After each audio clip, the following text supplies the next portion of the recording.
Assalamualaikum warahmatullahi wabarakatuh. Di sini saya akan membacakan materi yang berjudul jenis uang. Yang pertama, jenis uang berdasarkan nilai yang terkandung dalam bendanya, yaitu nilai nominal dan nilai intrinsik. Yang dimaksud dengan nilai nominal adalah nilai tetap yang dibubuhkan atau dicapkan pada uang, baik pada uang kertas dan logam maupun uang plastik. Nilai nominal yang tercantum pada uang merupakan satuan hitung moneter dengan kekuatan atau ukuran daya bayar, dalam arti daya tukar, yang besarnya sesuai dengan nilai yang tercantum pada uang yang bersangkutan. Nilai intrinsik ialah nilai sebenarnya yang terkandung dalam benda yang digunakan sebagai uang. Pada benda yang disebut uang, di mana terkandung nilai nominal dan nilai intrinsiknya, akan terdapat kemungkinan yang pertama yaitu nilai nominalnya sama dengan nilai intrinsiknya atau nilai nominalnya lebih tinggi daripada nilai intrinsiknya. Sehubungan dengan nilai nominal dan nilai intrinsik ini, ada suatu ketentuan standar yang disebut fiat standar, yaitu standar yang didasarkan pada ketentuan bahwa uang yang beredar nilai nominalnya jauh lebih tinggi daripada nilai intrinsiknya. Uang yang nilai nominalnya lebih tinggi daripada nilai intrinsiknya seringkali disebut sebagai uang fiat. Yang kedua itu ada uang dibedakan menjadi uang penuh, dalam arti full body money. Apabila nilai yang tertera di atas uang tersebut sama nilainya dengan bahan yang digunakan. Nilai nominal yang tercantum sama dengan nilai intrinsik yang terkandung dalam uang tersebut. Jika uang itu terbuat dari emas, maka nilai uang itu sama dengan nilai emas yang dikandungnya. Dan yang terakhir, uang dinamakan uang tanda, token money, apabila nilai yang tertera di atas uang tersebut lebih tinggi dari nilai bahan yang digunakan untuk membuat uang atau dengan kata lain nilai nominal lebih besar daripada nilai intrinsik.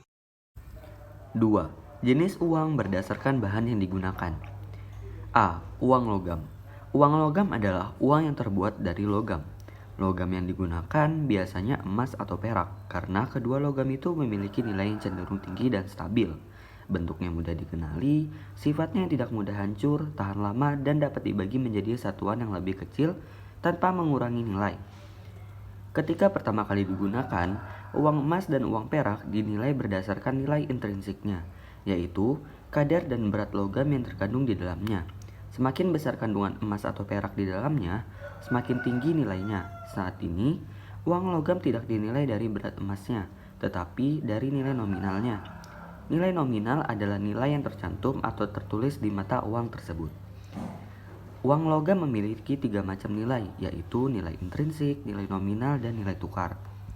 Yang pertama, nilai intrinsik, yaitu nilai bahan untuk membuat mata uang, misalnya berupa nilai emas dan perak yang digunakan untuk mata uang. Yang kedua, nilai nominal, yaitu nilai yang tercantum pada mata uang. Contoh, di sebuah mata uang tertulis Rp10.000. Hal ini berarti nilai nominal uang tersebut sebesar Rp10.000. Yang ketiga, nilai tukar, yaitu kemampuan untuk dapat ditukarkan dengan suatu barang. Contoh, uang 10.000 hanya dapat ditukarkan dengan 1 kg beras. Yang B, uang kertas adalah uang yang terbuat dari kertas dengan gambar dan cap tertentu dan merupakan alat pembayaran yang sah. Menurut penjelasan Undang-Undang Nomor 23 Tahun 1999 tentang Bank Indonesia, yang dimaksud dengan uang kertas adalah uang dalam bentuk lembaran yang terbuat dari bahan kertas atau bahan lainnya yang menyerupai kertas. 3. Berdasarkan lembaga yang mengeluarkannya. 1. Uang kartal. Uang kartal adalah alat bayar yang sah dan wajib diterima oleh masyarakat dalam melakukan transaksi jual beli sehari-hari. 2. Uang giral. Uang giral adalah uang yang dimiliki masyarakat dalam bentuk simpanan atau giro yang dapat ditarik sesuai kebutuhan. Contoh uang giral. 1. Cek, yaitu surat perintah kepada bank dari orang yang menandatangani untuk membayar sejumlah uang yang tertulis dalam cek kepada pembawa atau yang namanya disebut dalam cek. 2.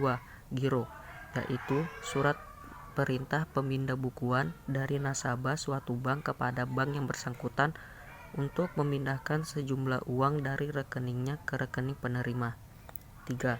Kartu kredit, yaitu alat pembayaran pengganti uang tunai berbentuk kartu yang dikeluarkan oleh bank untuk melakukan transaksi pembelanjaan atau untuk melakukan penarikan tunai. 4. Wesel pos, yaitu surat pos yang dapat digunakan untuk mengirim uang. Lembaga yang mengeluarkan uang kartal dan uang giral yaitu uang kartal dikeluarkan oleh pemerintah lewat Bank Indonesia sebagai bank sentral, dan uang giral dikeluarkan oleh lembaga keuangan lain seperti bank, baik bank BUMN maupun swasta, dan dapat dikenali dari logo bank yang tertera di uang giral. Keempat yaitu berdasarkan wilayah berlakunya. Yang pertama yaitu ada uang domestik, yaitu uang yang hanya berlaku di dalam wilayah suatu negara tertentu. Contohnya seperti rupiah, ringgit, peso. Yang kedua yaitu ada uang regional, yaitu uang yang hanya berlaku di kawasan tertentu seperti euro, berlakunya bagi negara-negara kawasan Eropa. Dan yang terakhir ada uang internasional, yaitu uang yang berlaku tidak hanya di dalam wilayah suatu negara tertentu, tetapi juga berlaku di berbagai wilayah negara di dunia, yaitu dalam arti internasional. Sekian dari kami. Wassalamualaikum warahmatullahi wabarakatuh. Terima kasih. Terima kasih.